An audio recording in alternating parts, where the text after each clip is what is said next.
Kenapa 020 punya engine macam Prius, macam sekarang banyak kereta engine baru semua 020.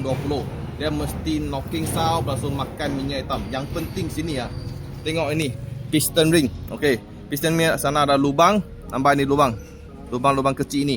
Ini lubang kecil tak mungkin jadi besar. Lepas tu kenapa dekat market banyak orang suka nak tengok ini lubang sudah sumbat. Langsung sudah tak nampak lubang lagi. Lepas tu ini dalam semua karbon. Sudah kerasnya. Okey, ini sludge, ini karbon. Ini memang teruknya. Okey, memang teruk. Lepas tu kenapa dekat market banyak orang terberani pakai 020 sebab spek tak cukup. Kenapa cakap spek tak cukup Okey. End user yang smart mesti tahu harga dulu. Bandingkan harga dulu kan. Dekat market semua berapa puluh 100 lebih. Tapi ini adakah fully import Belgium 255. Dia punya spek memang tak sama. Ini spek memang tinggi. Group 4 punya base oil. Base oil paling tinggi group 5. Tapi ini suruh kasih group 4. Lagi satu penting, mesti nak tengok dia punya spek viscosity index 100 Celsius.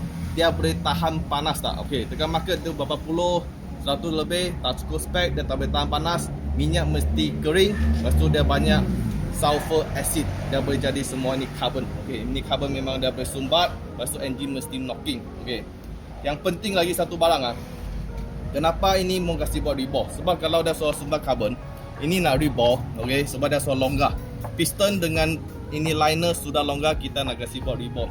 Mesti nak pakai lagi satu produk Lube-Guard Biotech. Okey, ini kasih penting dekat sikit. Ini yang penting oxidative stability. Okey, kenapa cakap penting? Sebab engine oil ada sulfur acid, kita mesti mau kasih oxidative atau oksidasi kasih kurangkan. Kalau tidak dia mesti banyak karbon. Mesti nak pakai produk yang betul. Jangan hanya tengok 5020, 530, 540. Jangan kasih upgrade Banyak orang cakap upgrade 530 dia boleh tahan, tak ada kurang minyak. Itu yang salah. Okey, memang salah sebab kalau spek original 020 mesti nak pakai 020. Lagi penting, semua member atau consumer smart mesti nak faham itu data sheet, itu yang paling penting. Tengok viscosity index. Okey, tolong love and share. Kalau boleh follow color. Thank you.